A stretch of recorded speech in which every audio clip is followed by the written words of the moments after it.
안녕하세요. 공방을 운영하며 행복한 하루하루를 만들어가고 있는 30대 여성입니다.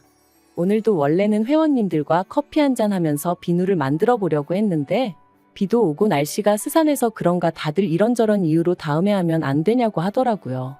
그래서 스케줄을 조정하고 나니 모처럼 시간이 생겨서 익명의 힘을 빌려 제 이야기를 좀 해볼까 합니다. 새해가 밝은 만큼 처음이자 마지막으로 저에게 있었던 그 일을 털어놓고 새 출발을 하고 싶은 마음도 들었으니 말이죠. 이제는 남편이라고 부르기엔 너무나 먼 사이가 되어버렸지만 편의상 남편이라 칭하겠습니다. 남편하고는 6년 전, 그러니까 제 나이 27의 친한 친구의 소개로 만났어요. 당시 저는 사귀던 남자친구와 헤어지고 무척이나 힘든 시간을 보내고 있었거든요. 그리고 그런 저를 보다 못한 친구가 주변에 물어물어 몇몇 소개팅 자리를 만들었고 남편도 그들 중 하나였지요. 여담이지만 당시 저에게 호감을 표현한 사람은 3명 정도 있었는데 남편이 가장 말수가 적고 약속 시간을 잘 지키더라고요. 그리고 저를 힘들게 했던 전 남자친구라는 작자는 말이 많고 거짓말에 아주 능수능란했기에 그와 정반대였던 남편에게 제 마음이 끌렸던 것 같네요. 적어도 시덥잖은 소리 안 하고 저를 속이지는 않을 것 같았으니까요. 아무튼 그렇게 어떻게 보면 별 시덥지 않은 이유로 남편을 선택했고 연애를 시작했습니다. 이후로 사귄 지 3년째 되던 해에는 남편이 프로포즈를 해왔고요. 그런데 남편이 프로포즈를 하면서 하는 말이 양가의 도움 없이 두 사람의 힘으로만 시작하고 싶다대요. 그래서 제가 도움을 받을 수 있으면 받는 게 좋지 어째서 그러냐 했습니다. 사실 처음부터 고생하기도 싫었고 남의 눈이 신경 쓰였거든요. 먼저 시집간 친구들 중에는 아파트를 받았네, 외제차를 받았네 하는 경우도 있었는데 아주 바닥부터 시작하고 싶지는 않았던 게 솔직한 제 마음이었죠.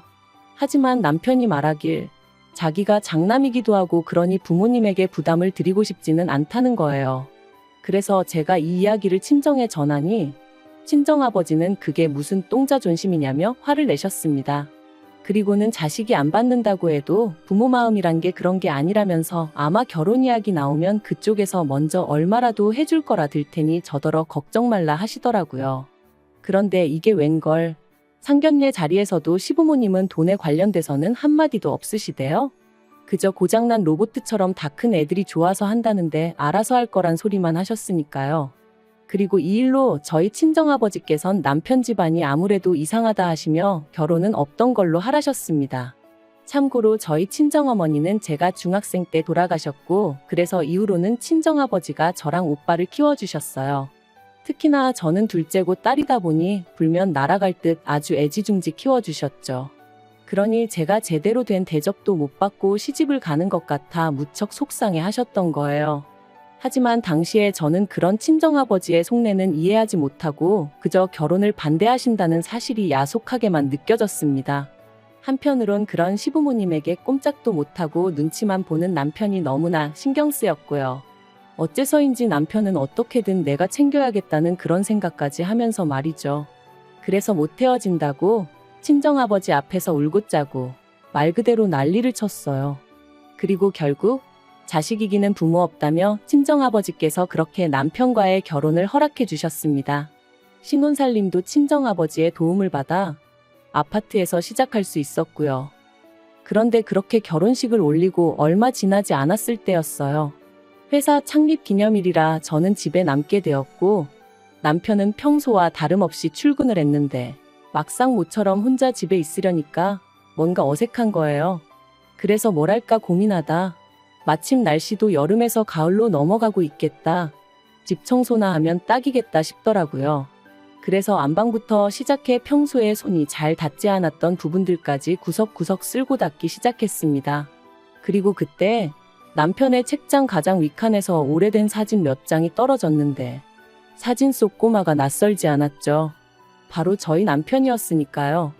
사실 몇 번이나 예전부터 남편에게 어렸을 때 사진 좀 보여달라고 했었는데 그럴 때마다 이사하면서 다 없어졌다고 했었는데 이렇게 버젓이 몇 장씩이나 가지고 있었다니 반갑기도 하면서 동시에 황당하고 어이없기까지 하더라니까요. 그리고 그때 어린 남편을 애정어린 눈빛으로 바라보고 있는 웬 여자분이 제 눈에 들어왔습니다. 제가 한번 본 사람 얼굴을 쉽게 잊지 않는 편인데 결혼식 때 본 친척분들도 아니었고 정말 처음 보는 분이더라고요. 게다가 어쩐지 남편이랑 닮은 것도 같고 그래서 그때부턴 청소고 뭐고 오로지 남편의 퇴근만을 기다렸습니다. 이게 다 뭐냐고 묻고 따질 생각만 하면서 말이죠. 이윽고 시간이 흘러 7시가 좀 넘어가니 평소와 다름없이 남편이 집에 왔고 저는 그런 남편에게 사진들을 들이밀며 이건 뭐냐고 물었어요. 어렸을 때 사진은 다 없어졌다더니 보란듯이 당신 방에 있더라고. 서운하고 섭섭하다 뭐 그렇게 이야기를 했던 것 같아요. 그리고는 옆에 이 여자분은 누구냐니까. 남편이 저를 한참 동안 말없이 쳐다보더니 자기가 사실 말하지 않은 게 있다면서 얘기 좀 하자더라고요. 잠깐이었지만 거실에서 식탁으로 자리를 옮기는데 오만 가지 별의별 상상이 다 되었습니다. 드라마를 너무 봤나? 말도 안 되는 생각들이 머릿속을 스치더라니까요. 그리고 그렇게 몇 분간의 시간이 흐르고 남편이 하는 말이 지금의 시어머니는 자기의 계모랍니다. 남편을 낳아주신 친어머니는 오래전 지병으로 돌아가셨고 이후로 아버님이 지금의 어머님과 재혼을 하셨다고요. 그리고 남편의 시동생은 두 분 사이에서 태어난, 그러니까 남편에게는 이복동생이었던 거죠. 제가 남편더러 나도 어머니가 안 계시단 걸 알면서 왜 말하지 않았냐 물었어요. 사실 같은 상처를 갖고 있었으니 얼마든지 서로를 위로해 줄 수도 있었을 테니까요. 하지만 남편은 장인어른은 재혼을 안 하셨지만 자기 아버지는 아니지 않냐며 저랑 자기랑 처지가 다르다고 딱 선을 긋는 거예요. 그래서 제가 더는 그 이야기는 하지 않고 아무튼 그동안 마음고생이 심했겠다. 그래서 그렇게 늘 어머님과 있으면 눈치를 보고 그랬던 거냐 물었습니다. 그런데 남편이 보인 반응이 뜻밖이었어요. 자기가 언제 어머님 눈치를 봤냐면서 자기는 그런 적 없다고 아주 펄쩍 뛰었거든요. 제가 직접 보고 느낀 게 있는데 정작 당사자가 그렇게 나오니 좀 황당하대요. 하지만 뭐 본인이 아니라 하니 더 캐묻기도 그렇고. 아무튼 이후로 남편은 자랑할 만한 이야기도 아니고 저희 친정아버지께서 이런 사실까지 아시면 절대로 결혼을 허락해주지 않으실 것 같아서 말을 못했다며 미안하다 했어요. 하지만 이건 이해하고 용서하고를 떠나서 마음이 편치가 않았습니다. 솔직히 제가 남편하고 결혼까지 약속했던 건 남편의 정직함 때문이었거든요. 그런데 남편이 작정하고 저를 속인 건 물론이고 제가 사진을 발견하지 못했다면 끝까지 말하지 않았을 것 같은 게 생각할수록 화도 나고 실망스러웠죠. 하지만 이제 와서 시시비비를 가리자니 그것도 쉽지 않고 그래서 더는 나를 속이지 말라고 그 한마디만 하고 가슴속에 묻고 가기로 했네요. 한편 어쨌든 남편을 낳아주신 친어머니는 아니셨어도 길러주신 어머님이셨으니 이후로도 저는 제 할 도리는 하려고 했습니다. 하지만 어머님께서는 하루하루 시간이 지날수록 저희에게 바라시는 게 많아지셨어요. 특히나 금전적인 부분에서 요구하시는 게 늘어만 갔는데 알고 보니 그 이유가 결혼 전에는 어머님이 남편의 월급 통장을 갖고 계신 적도 있었고 어머님이 뭐 필요하다 갖고 싶다 하시면 남편이 대부분 다 해드렸던 모양이더라고요. 그런데 남편이 저와 결혼하면서 경제권을 아예 저에게 넘겨줬다 보니 더는 전처럼 어머님의 요구사항을 들어드리지 못하게 된 거였죠. 참고로 경제권을 제가 가져오게 된 건 결혼 허락받고 전세집을 구하는 과정에서 남편이 모아둔 돈이 형편없이 적다는 사실을 알게 되면서였어요. 제가 그렇게 직장 생활하면서 번 돈을 도대체 다 어디다 썼냐 물으니 모른다고만 해댔고 그러니 경제권을 제가 안 가져올 수가 없었네요. 아무튼 결국 이 일로 저는 남편과 결혼한 지 1년 만에 어머님과 크게 부딪히게 되었습니다. 어머님께서 남편이 비록 저랑 결혼하긴 했어도 여전히 당신 아들이라 하시며 남편 통장을 내놓으라 하셨거든요.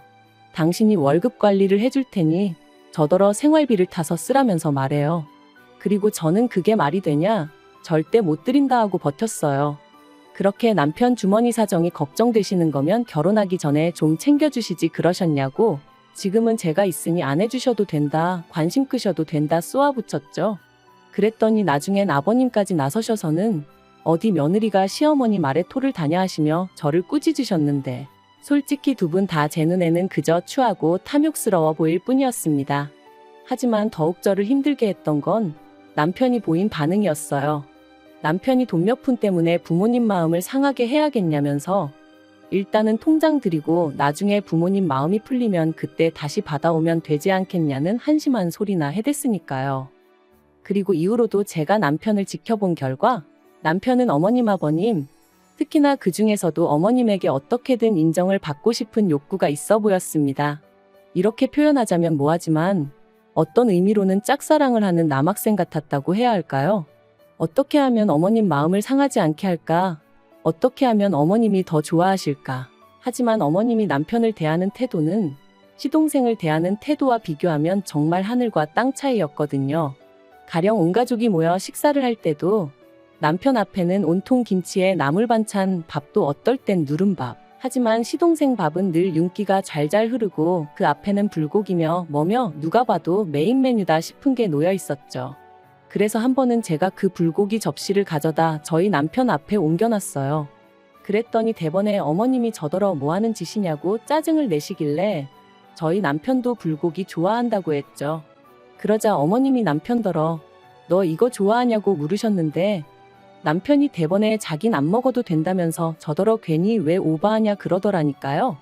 그리고 이후로도 이와 비슷한 일은 몇 번이나 있었고 그럴 때마다 오로지 어머님 기분만을 살피는 남편을 보고 있자니 안쓰럽고 한편으론 섭섭한 생각에 제 속만 까맣게 타들어갔네요. 하지만 그럼에도 불구하고 저는 그런 남편을 어떻게든 지켜주고 싶었어요. 남편에게 진짜 가족이 뭔지 알려주고 싶었죠. 하지만 남편은 끝까지 제 마음을 알아주지 않았는데 재작년 여름이었습니다. 모처럼 고향에서 열리는 동창회에 다녀오신다며 친정아버지께서 1박 2일로 여행을 떠나셨어요. 평소라면 차를 가져가셨을 테지만 그날은 어째서인지 고속버스를 타고 가신다 하셨죠. 그런데 이튿날 이제 곧 버스 탄다는 통화를 마지막으로 세상을 떠나셨습니다. 운전기사가 졸음운전을 하다 그만 중앙분리대를 들이받았고 그대로 반대편에서 오는 덤프트럭과 부딪혔다나요? 뉴스에도 나왔을 정도로 큰 사고였고 저도 친정오빠도 제정신이 아니었어요. 평소에도 누구보다 건강관리에 힘쓰시던 아버지셨기에 그렇게 허무하게 세상을 떠나실 거라곤 꿈에도 생각해 본 적이 없었으니까요. 솔직히 그때 일을 다시 떠올리기란 지금도 너무 괴로울 뿐입니다. 아버지 장례식까지 시간이 어떻게 흘러간 건지 무척이나 슬펐다는 것 말고는 다른 건 아무것도 떠오르지 않을 정도로요.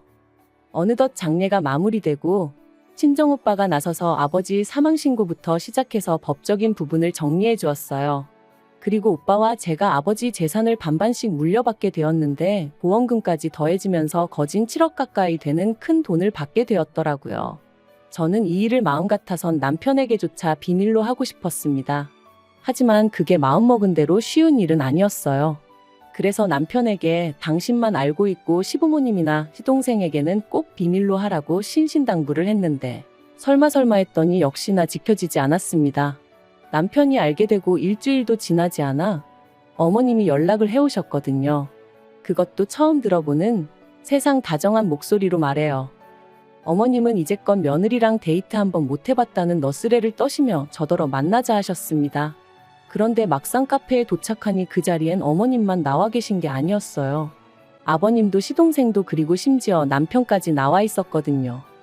어머님은 단도직입적으로 이야기하겠다 하시더니 사돈이 재산을 꽤 많이 남기셨다 들었다며 저더러 앞으로 그 돈으로 뭘 할 거냐 물으셨습니다.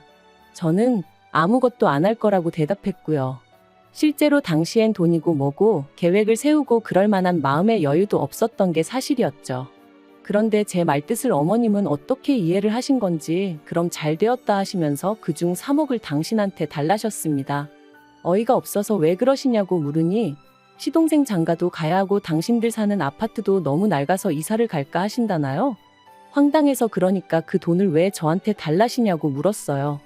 그랬더니 어머님이 남편을 쳐다보시면서 그러면 맏며느리가 돼서는 이 집에 돈 필요한 사람이 이렇게 많은데 그 큰 돈을 쥐고 모른 척 할 거냐는 거예요.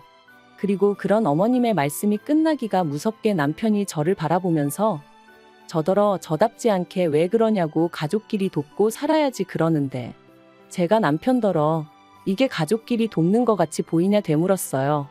지금 어머님 눈에는 당신은 호구로 보이고 나는 그 호구 마누라로 보이니까 저러시는 거라고 덧붙이면서요.